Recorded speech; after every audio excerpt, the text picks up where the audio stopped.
Guys, I'm gonna wait for everyone to join. Hello. I just want to make sure everyone can hear me before I get going. I know I'm late. I am well aware that I am late to the party. I have spent the last 2 hours trying to set up my whole live stream camera setup, whatnot, that I spent hundreds of dollars buying. And I seriously cannot figure it out to save my life. I hook up the camera and then it's like so many issues going on with the actual streaming process. So swear to God, I'm going to take a whole day within the next couple days to just sit down and figure out how to do a live stream with higher quality video footage, etc. But today, you know what? Fuck it. I was supposed to do this live several days ago. Then I postponed it to today or yesterday. And then I postponed it to today. And I'm like, I'm not putting this off anymore. So you get what you get, which is shitty quality Raleigh. Hello.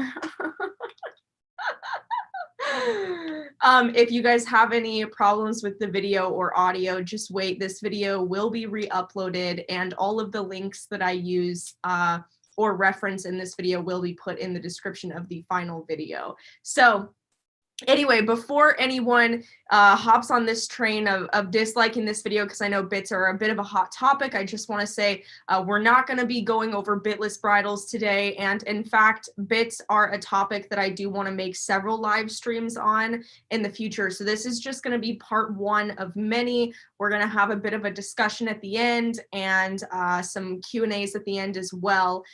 So anyway, I didn't want to postpone this live stream anymore, but hopefully I can figure out all my live equipment for my next live, and then it'll be so much more professional for you guys. But I mean, do we expect professional from me? Probably not really, so it's fine.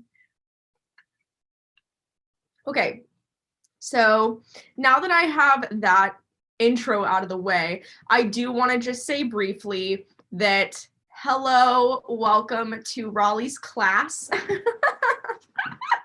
I want to say that this weekend only for Black Friday, I brought back all of the Raleigh link designs and they're never going to come back. So if you want to pick them up, that link is down below. And I think they're only going to be available until tomorrow or something, but the whole new clothing line launches next year. So I'm very excited about that. I just wanted to say that I love you guys. I missed you guys. I hope you had a fantastic Thanksgiving. I did. So this is going to be a fun live. I'm very excited about this. We're going to have a great, grand old time. It's going to be amazing. In this, we're going to be going over a few studies and a few articles, and it's really just going to be people sharing opinions. I am not going to draw any conclusions until the end. We're going to be speaking mostly on facts and other peer-reviewed studies, etc. for this. So everyone can kind of come to their own conclusions. I don't want to be telling people to ride in a bit or to not ride in a bit. I just want to be going over what I have seen and just some new studies that came out and some differing opinions. So I think it's something that people do need to talk about in the equestrian community that people just don't really talk about that much, except for me. And I almost forgot the 2 hours that I was trying to set up my equipment. I almost forgot what I was going over, which is this whole bit debate. But then I was like, oh yeah, this is literally why half the people in the equestrian community don't like me. How could I forget? Anyway, I don't want to be just kind of giving my opinion so freely throughout this. I would like for everyone to kind of come to their own conclusions and their own opinions at the end of all of this. So let's have a good time with it. I did, of course, put together a slideshow for everyone because it's my class, bitch, and you're in my class. So do you expect anything less from me? Absolutely not. So let's go ahead and I'm going to share my screen for you guys. You can see my screen. Advanced sharing options. If it'll let me. if it will let me. Okay. Hello, everyone. I am going to go into presentation mode. Yay! Hopefully you guys can see this. I am not entirely sure if you can or whatever. I mean, hopefully you can. I guess we'll see. Okay, so today we are going to be going over, are bits abusive? Do they hurt horses? What you should ride in or shouldn't? This is just kind of going to be a part one to a very long and extensive series. So I want people to kind of just sit back and grab some snacks or whatever, because we're just going to be going over a lot. We're going to be answering questions that everyone seems to have. These are very well-known questions in the industry of people's general concern with riding a horse in bits. And it's basically what a lot of studies have been trying to determine, which is, do bits impair breathing? Can they affect striding in a horse? Do they impede a horse's performance? How much do they hurt horses, or the extent of the damage caused, if any? Should you ride in a bit? And if not, what should you ride in? And if yes, then what should you ride in? Choosing for yourself and choosing for your horse. I think that last one is a really big deal, because I see a lot of people, I tell people all the time, when you watch my videos are just my opinion, right? That it's nothing more, nothing less. There are a few times where I will cite my sources if I'm reading specifically from a peer-reviewed study or a vet study or something that came out. But most of my videos are strictly just my opinion. I think it's very important for people to kind of draw their own conclusions, especially when it comes to yourself, your riding, your horse. Everyone has a different horse. Everyone is different. Everyone has a different style of riding. Everyone has a different level of knowledge. Everyone is at a completely different point in their riding with their horse or horses, whatever. So draw your own conclusions. Don't let anything that I say or what anybody else say determine what you're supposed to believe in. I think everybody should draw their own conclusions after they do their own research. So take away from this live what you will, what you want to. This is not me in any way saying that anybody needs to ride bitless or bridleless, which is why I'm not talking about that at all during this live. I think that although that's something I ride in, I don't want to sit here and say that, because I know most people are not going to ride bitless or bridleless. So let's move on. Also, I think that's a really cliche argument. It's like, okay, well, there's so many people who dislike bits, but it's a really cliche argument to be like, okay, well, bits suck, just ride bitless or bridleless or whatever, because for most people, that's not an option. Most people compete or they go to a riding facility where they're required. So, I want to first go over why we ride in bits, okay?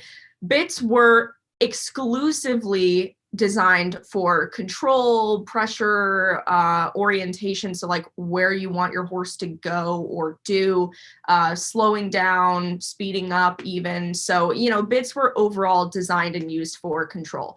I don't like it when people try to give all these excuses as to why their horse rides in a bit, like, oh, my horse likes to chew on the bit, it's entertaining for them. Like, there's reasons that are just scientifically untrue that we'll go over in this. But I mean, point blank period, I think most logical people can come to their own conclusions of horses are ridden in bits for control.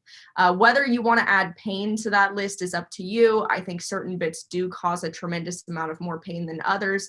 But point blank period, people ride in bits for control. And some people do ride in them because they can't ride in anything else, because I know that there's certain things that do require you to ride in a bit, which is a bit of a shame for those who do want to go to other options. However, the first records of bits were from the 14th and 18th centuries, BC and Iran.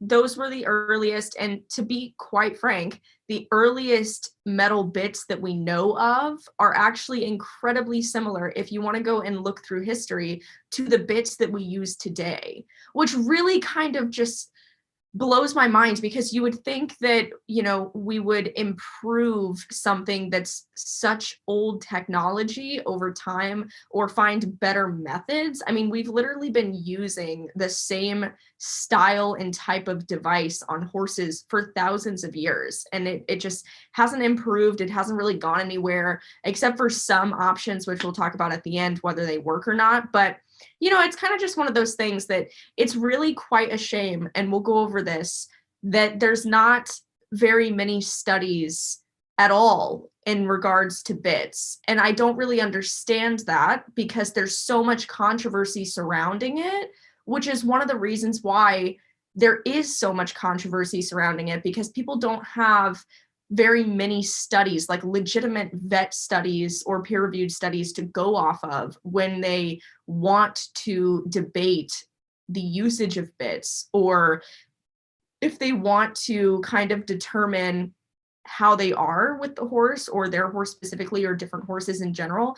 I don't know if it's some sort of industry insider thing. Like, it would be very interesting to see if there is a lack of studies because there's industry people who don't want it to get out that bits are bad or something. I don't know. That's just a conspiracy. But to be fair, whether you agree with riding in bits or whether you don't, I think everybody can agree on the fact that more vet studies and peer-reviewed studies do need to be released or conducted on the usage of bits and the types of bits and the harm they cause. Because honestly, the only person who has really published any vet studies, except for one, which I couldn't find and we'll talk about, is Dr. Cook, which is arguably biased because he has his own line of bitless bridles. So it could be that he's only coming out with those studies to promote his own bitless bridles. So again, like, the only studies we have to go off of are studies that could possibly be biased, except for a few others, which I tried to include as many non-biased studies in this as possible, but it's just so hard because nobody talks about it, except for me. So now we're going to commonly used modern bits, which the most common, obviously there's hundreds and hundreds and hundreds of different styles of bits within these three, but most common is snaffle, curb, and combination. So I put 4 of the most common types up there on screen, which is what I see the most in my 18 years or so of being in the equestrian community. So snaffle bits, you have direct contact. Pressure felt in your hand is usually equal to the pressure applied in the horse's mouth. And those are generally considered the softest of all bits. Whether they are soft is debatable, but they are considered the least harsh of all bits. Then you have the Pelham bits, which is a leverage shank with 2 points of contact. These are combination bits. More people consider these to be kind of more with less. So you get more with less pressure. Again, that's debatable. You know, you don't really know for sure. And then, sorry if you hear any background noise, you guys, my neighbors are making a bunch of noise. Then you have tom thumb bits, which are common in Western. They're a leverage shank bit, pressure applied over pole and under chin with a curb chain. Both of those apply 2 to 3 times the amount of pressure in the horse's mouth as what you feel in your hand. Tom thumb bits can usually apply sometimes up to 5 times the amount of pressure. It really depends on the type of bit, because again, there's hundreds of different bits within each of these categories. By the way, a tom thumb is a curb bit. Then you have cathedral bits, which are, again, another curb bit. These are also very common in Western, and these are pretty dangerous because sometimes, depending on the length of the mouthpiece, which is usually a straight mouthpiece, versus a tom thumb has a breakaway in the center, so it's considered lighter sometimes, even though it's not.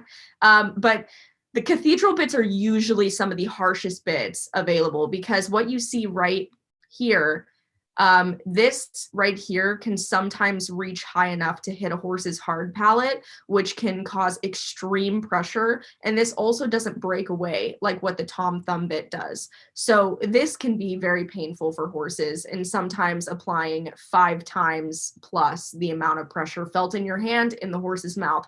So I don't recommend I don't really recommend anything that has a shank. That's just my opinion. Again, come to your own conclusions about this, you know? Don't let people try and tell you what to feel or think about any of this. Just draw your own conclusions, do your own research. With combination bits, arguably something I have heard a lot in the dressage community, especially where these are pretty popular, is these can be super confusing for horses. So it's very important that if you do ride in a combination bit, to be very skilled and really know what you're doing, because a lot of times I've heard a lot of instructors and teachers say that these are super, super confusing. So just know that right off the bat. Choose what is right for you and best for you. Okay, breathing in a bit. This is something that I wanted to talk about, and I did include an excerpt from Dr. Cook's interview. However, I wanted to include this because this is not a biased opinion. I've actually seen many veterinarians and many different websites and Facebook vet pages that also agree with the anatomy of horses having a difficult time breathing in a bit and the actual process of it. So I wanted to include this.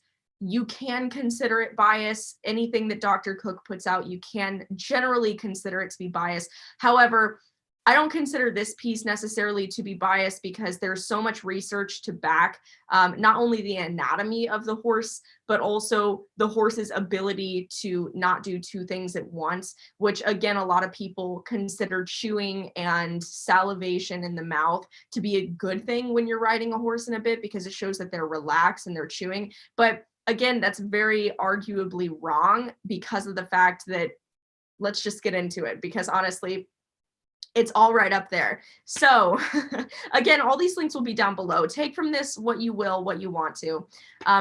Horses, these are facts. Horses can only breathe through their nose. We'll go over the anatomy of the horse in just a second. Breathing and swallowing cannot be done at the same time. So again, I have an anatomy picture. We'll go over that in just a second. An excerpt from an interview with Dr. Cook, which a lot of people do back, and a lot of people do agree with this. There was even a study conducted in the racing community on whether racehorses should be ridden in bits or not, with the ability that it inhibits the horse's performance and ability to actually breathe. So there's a bunch of arguments to go along with this, is all I'm going to say. So he said a bit is a foreign body in the horse's mouth and stimulates salivation, chewing, movement of jaw, and swallowing. These are not responses needed for exercising. They are eating responses. Eating and exercising have mutually opposed properties. No horse should be asked to do both at the same time. At liberty, a running horse has a closed mouth, sealed lips, and an immobile tongue and jaw. An empty, relatively dry oral cavity. This programs the throat for rapid breathing. A soft palate switch plate falls and enlarges the air canal at the expense of the food channel. A bit, he says, programs the throat for swallowing. It breaks the lip seal, opens the mouth, admits air, moves the tongue and jaw, and triggers salivation. At the level of the throat, all these raise the soft plate and enlarge the food channel at the expense of the air channel, interfering with breathing. So it arguably does affect the stride and the breathing of the horse. And let me exit really quick. We'll come back to this. I'm going to show you guys very quickly. Let me change. Okay, go down. Stop share. Hello, we are back. Let me go to the anatomy picture so we can go over that briefly. I think this is really important. Share the screen. Okay. So here we are. This was published by Horses and People magazine. So right here, this is what the horse's anatomy looks like when they're breathing, and this is necessary for exercising. Whenever you're riding a horse, this is what you would want their anatomy to look like. So here you have the nasal cavity. This is the tongue, the oral cavity down here, obviously. So right here, these are what switches when your horse is breathing or chewing.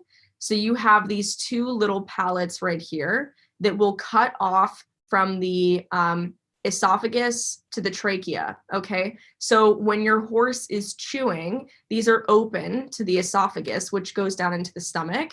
And then when your horse is breathing, it's open to the trachea, which goes to the lungs.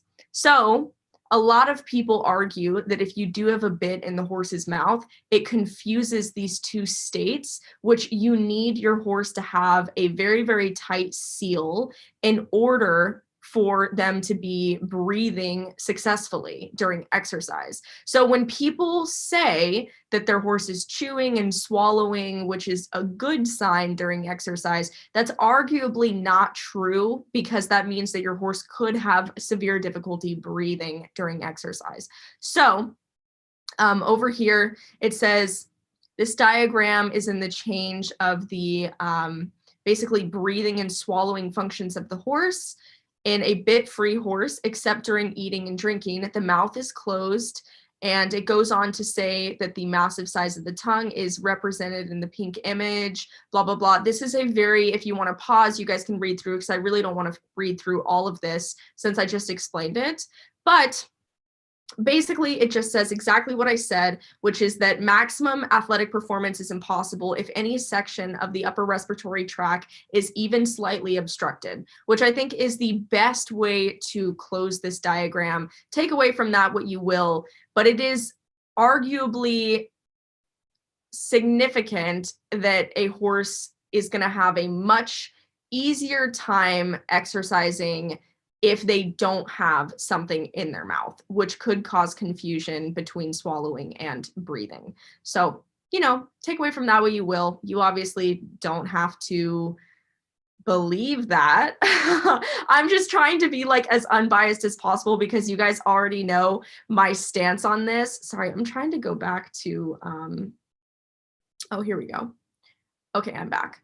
You guys already know my stance on this, so I'm trying to be as cautious with my words during this as possible, because I don't want myself to come across as biased, because obviously, like, whatever is best for you and your horse is determined by the rider. So again, I'm just trying to put out some new information for everyone to think of.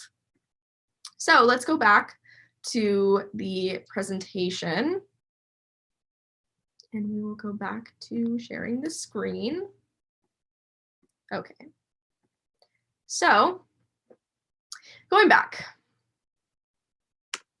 Now we are on bits and striding, which this is another thing that is heavily backed by a lot of people, but again, draw your own conclusions. So a horse takes one breath for every stride. And again, going back to horses having confusion with bits in their mouth as to swallowing or breathing, this could impede a horse's overall performance. So according to Dr. Joyce Harmon, the bit effect on the tongue may contribute to this stride shortening effect seen in a lot of horses. Certain muscles in the horse's tongue connect to a small set of bones in the throat, and this is originating from these bones are two major neck muscles, one of which attaches to the sternum and the other to the inside of the shoulder. Thus, you have a direct connection from the tongue to the sternum and shoulder. Consequently, if you have tension in the tongue, you have tension all the way down to the sternum and shoulder along the bottom of the neck. Where you want relaxation, sorry, you guys, my reading today is not on point. Once you have tension to the sternum, the horse cannot raise its back and use circle of muscles that and use the circle of muscles that connect the pole to the tail and travel along the underside of the horse back up to the pole. Wow, guys, my reading is probably the worst it's ever been in this live.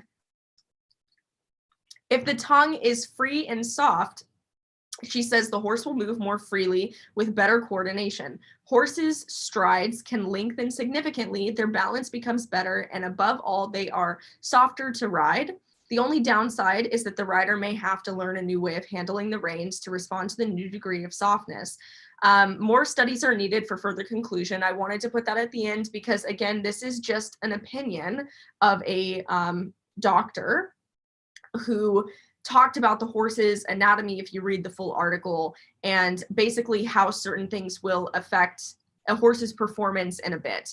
And breathing also correlates with striding, and these all connect to the horse's overall anatomy and system of function. So these can all be connected in many ways, more than just bits hurt horses, which is why I wanted to talk about this, because I think that if we only look at the actual pain effects to a horse with a bit, then it kind of diminishes all of the other possible effects, like horses not being able to breathe properly, or having problems striding, or with overall muscle function or performance or carriage. You know, just saying that bits hurt horses, it really takes away from all the other things that bits might be causing horses. So that's why I wanted to focus very little on the actual pain and a lot on the overall anatomical function of a horse that is being ridden in a bit. And again, draw your own conclusions with this. Okay, do bits cause pain? I wanted to only put a very small excerpt from a study that I read. There is another study out there which I couldn't find. I tried for the life of me to find it, but it is, I think, German based, and it's done with horses to see, they put a treat in front of the horse's mouth to see at what extent the horse was willing to push against the bit to get the treat. It was really well executed. I don't know if it ever became peer reviewed. I know that it was a study that was in its first beginning stages, so I couldn't find it anywhere. If anybody finds it, feel free to comment it down below. But that study is actually in support that bits don't hurt horses, or rather they hurt horses the same as having any sort of bitless method. So again, this is kind of contradicting that, and every information I've been able to find on my own has been very contradictory of that. However, I will say that this is exactly why we need more studies, because I think it's very unclear as to the actual pain effects to the horse. Now, if we go back to the anatomical effects like breathing and striding and overall performance and take pain out of it, I think there's a lot to back things that bits inhibit with horses and their overall function. But I will say that the actual pain effects of a bit, there's just not very many studies to back. So again, pretty much all riders will agree that bits do cause pain to horses if they're in the wrong or inexperienced hands. So I think it's, you know, if you just look at a horse's body language, you can pretty easily tell if a horse is in pain or not. And it's pretty clear when you put something inherently invasive inside a sensitive oral cavity that it's probably going to cause pain if it's metal. So that's just my own opinion on it. Again, come to your own conclusions. There's not very many studies to support anything in relation to bits causing pain. So we just need to have more studies out there and available to the public for further education on this. So the simple summary from this article that I found is that mouth pain in horses, this is the simple summary. So this is the overall summary of his entire study. Mouth pain in horses, specifically that caused by bits, is evaluated as a significant welfare issue. The conscious experiences of pain generated within the body generally, its roles and its assessment using behavior, as well as the sensory function of the horse's mouth, are outlined as background to more detailed evaluation of mouth pain. Bit-induced mouth pain elicited by comparison or compression. Oh my God, you guys, my reading is so off today. If you want to read this, you can just pause. I'm so sorry. I must be tired or something. But I will say that this kind of came to the conclusion that they were studying the overall behavior of horses ridden in bits and kind of realized that there is a correlation to horses ridden in bits and pain behaviors associated with that, and a much less degree of pain behavior in horses that were shown in bit-free bridles. So that was basically the overall conclusion of this. Moving on. I want to talk about the elephant and the rider. I talked about it in my last live stream, and this is something that's really important for a lot of people to realize. Bits are not control. They're just the illusion of control, which is the elephant and the rider, right? The rider rides the elephant. The rider thinks that he has control over the elephant, but in reality, the elephant is just choosing to work with the rider, whether based out of fear or something, lack of wanting to go against another human or whatever. I mean, there's the elephant in the rider theory is pretty extensive on basically the rider doesn't actually have control. It's just the illusion of control. And if the elephant ever wanted to freak out and go off on its own, it would easily do that, which is kind of what riding a horse is like. You know, that's why you see people all the time who are thrown from horses, have freak accidents, whatever. That's because you're never actually in control. You could never be in control of a species that like is its own living being, right? Has a mind of its own, whatever. You're never going to actually be in control of that. So do you want to have an illusion of control with an animal, which is essentially what bits are, because they're designed for speed, you know, control of the horse's orientation, direction, again, like stopping, going, it's just mostly control, right? There's no other reason why you would want to put a bit in a horse's mouth unless you want to get the horse to do something. So control isn't what you want ultimately in the relationship with your horse, or at least it isn't for most people. So draw your own conclusions of your ideal riding relationship and partnership with your horse, which is something that a lot of people, again, don't listen to. Most people think bits are perfect and fine and whatever, because that's all that people have used throughout the history of riding. Everyone rides in a bit. I used to ride in bits when I went to lessons or leased horses or any of that. I would ride in a bit. What is that noise? My neighbors are being so noisy. I'm so sorry. But anyway, I used to ride in a bit. I used to ride in one and everyone told me it was perfect and it was okay. And all my lesson instructors and even veterinarians, everyone would be like, oh yeah, the bits are fine, whatever. But are they really okay, or are they just okay because everyone has said they're okay for generations and generations and thousands of years we've been using them? So again, that's why I said draw your own conclusions of what relationship you want with your animal. Draw your own conclusions and do your own research on the actual overall effects of bits and how they're affecting your horse's breathing or movement, or if you think that bits cause your horse pain, what type of bit you're riding in. I think that it's really important for people to just study their horse's body language. I think that it's important for riders to understand when their horse is telling them that they're in pain. That's extremely important. You can always tell the level of discomfort your horse is in just by watching them and by kind of just seeing them move when you're riding them in a bit, or even a bitless bridle. You know, there's horses that have extreme facial sensitivity and do have problems with that as well. So is there such a thing as an innovative bit? That is to be determined. Look at this, you guys. Look at how hilarious that screenshot is of me. That is so funny. When I was Googling the foam bit, it came up with that picture on Google Images. And I was like, oh my God, I'm going to include this in my live today because that is the funniest shit I've ever seen. I was going to include just a flat lay of the foam bit like these two. And I was like, nope, got to include this. But anyway, there are people who have tried revolutionizing the bit industry. There's certainly some really disgusting bits out there. And I think most riders like to ride in snaffle bits because overall, a snaffle bit, in my opinion, is the least harsh of all metal bits, all traditional metal bits. A snaffle is probably going to be the least harsh of all of them because it does have a brake. It applies the same amount of pressure that you feel in your hand in the mouth. So you have a pretty general understanding of what your horse is feeling. So honestly, I think a snaffle, it is the most commonly used, and it probably is the softest of all metal bits, if that is even a thing. There are a few companies that have tried making even softer versions of bits. Like here you have a leather bit, you have a gel bit.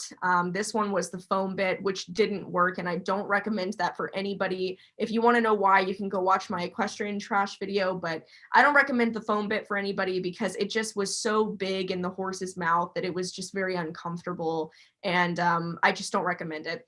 I have not tried either of these bits. I've not tried a leather bit. I haven't tried a gel bit. I don't ride in bits, so it's not really my place. That's why when I tested the foam bit, I used my exercise rider who does ride in a bit regularly, and also my dressage instructor, and we all came to the same conclusions. I have heard that these could possibly be softer than a general snaffle, but with little to no veterinary data to support those theories, I would say that the leather and the gel bits are probably equal to, if not maybe a little bit lighter than a normal snaffle bit. But this is why we need more studies. I think it's very important before anybody comes to the conclusion of, do bits cause pain and what is the extent of pain that they cause? I think that in order to know that, we would need a bunch of legitimate veterinary and peer-reviewed studies, which for some reason no one is conducting, even with all of the controversy in the equestrian community on bits. There's very few legitimate studies out there on them. So, I mean, I don't really understand that. I don't really understand why there's very little information on a topic that's just so controversial. So again, I think there's a lot more that affects a horse rather than just the pain in the mouth, like the breathing and the striding and the overall performance, which is why I wanted to go over that. So that was basically all I had for today's. I'm going to be doing many more of these on bits, so don't worry. This was just part 1 to a long series, and this is just kind of an introduction to everything that we will be talking about in further live streams. So I did want to kind of get your guys' opinion on this, and hello, I'm back, and kind of answer a few questions that you guys have. I wanted to end with my opinion. Obviously, you guys know that I don't like bits. I don't ride in bits, and to be honest, every horse that I have ever ridden in a bitless bridle or hackamore has ridden a lot better and become softer and collected more easily because they're not fighting against something. That's just something that I have found with my own experience. Take that with a grain of salt. Everyone rides differently and rides different horses. So it really is just a matter of where you stand ethically and what you choose to believe in when it comes to the studies that you read, right? So, I mean, some people will choose to turn a blind eye for the rest of their life, and that's just their choice. So let me go back to the questions, and we can answer a few before I go. Oh, okay, let me take a drink of water. Okay. I get this a lot. How do I switch my horse from a bit to a bitless bridle? I will make a series on it because it's a lot easier than people think. You know, really the difference is just where the pressure is applied on the horse. So if you want to, you know, kind of teach a horse to ride bitless, then you have to associate the same pressures that you are applying with a bit to the bitless bridle, but in a way where you can communicate with your animal to do the same thing that you ask them to do in a bit with that certain pressure, and then now accept that pressure in a different area on the horse's face. It's not, it sounds complicated, it's really not. Some people just go ahead and rip the band-aid off and just start riding in a bitless bridle full time, which will work eventually, might take a little bit longer. Some people choose to ride in a bitless bridle and then the next day ride in a bit and do the same activity, and then the horse might pick it up a little easier. It all just depends on the horse. It depends on the rider. So really just go at your own pace and do your own shit, figure your own stuff out. What bit do I recommend? I would say that if I was going to recommend a bit to anybody, Obviously, I'm of the mindset that certain bits can be way lighter in a horse's mouth, depending on the rider and the usage of it. So I'm not going to sit here and say that like every rider is going to be super abusive to their horses by riding in a bit. I do think that there are certain types of bits, especially long shank curb bits, etc., that novice people tend to ride in. And those bits, I would say, have a very, very slim chance of being soft in your horse's mouth. So there are certain bits that I would say are inherently, I don't necessarily want to say abusive, but it inherently causes a significant amount of pain just based off the design. So I would say that if you want to ride in a bit, I would recommend a snaffle to anybody, because even though they can cause pain, I would say that it's highly unlikely, even in the hands of a novice person, to intentionally cause or unintentionally cause pain in a snaffle, because you can intentionally cause pain in anything, right? Like if you're riding in a snaffle, the pressure you feel in your hand is almost identical to the pressure that the horse is going to be feeling in their mouth. So you can draw any conclusions you want when you're riding in a snaffle bit, and you can be a soft rider and say, okay, well, maybe my horse might be a little uncomfortable with this amount of pressure, whatever. My bigger concern is that I think that there needs to be more studies released on the effects of breathing and striding in a horse when you're riding in a bit, because I think those are more important than worrying so much about which bits cause pain, which don't, because you can really determine how much pain any horse is in with any piece of tack or equipment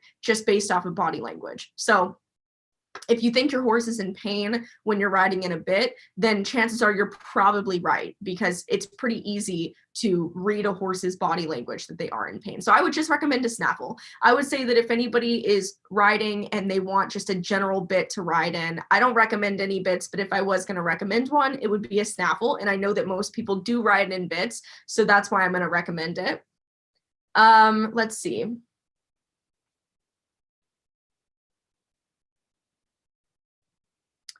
Let's see.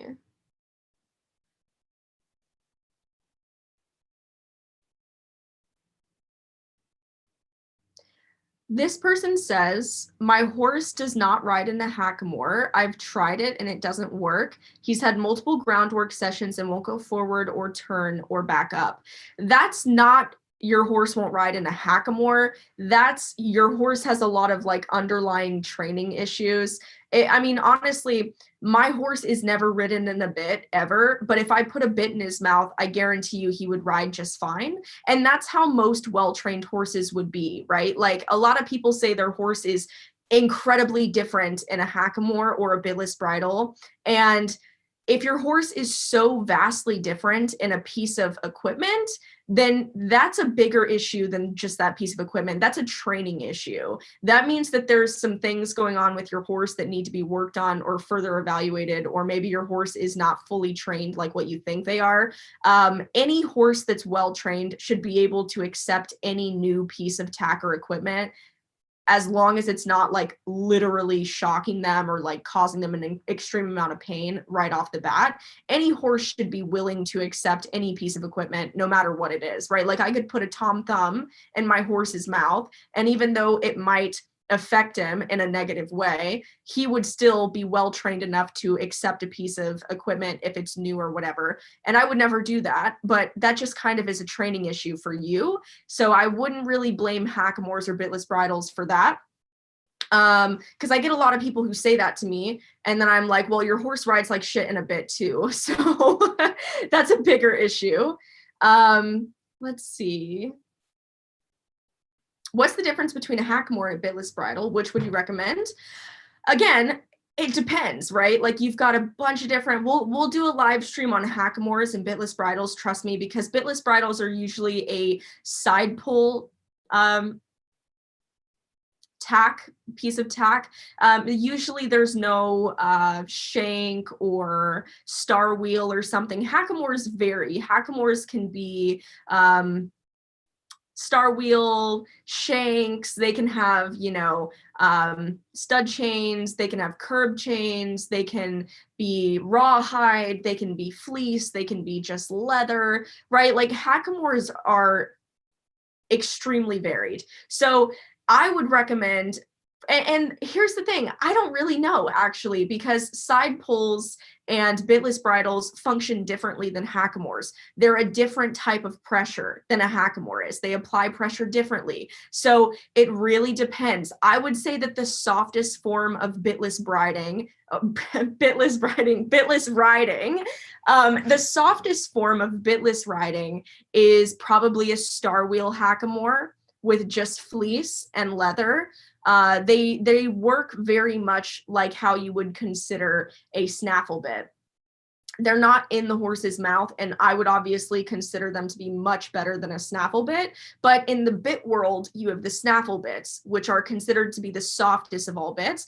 I would say that the softest of all bitless riding would probably be a star wheel hackamore, which again, we will go over in my next video. And that's honestly what I've seen. I've seen the majority of people who successfully ride bitless and bridleless usually will ride in a star wheel hackamore, because those are the easiest to transition a horse over to, the most recognizable pressure. So that's what I would recommend. And you can get them pretty much anywhere. Let's see.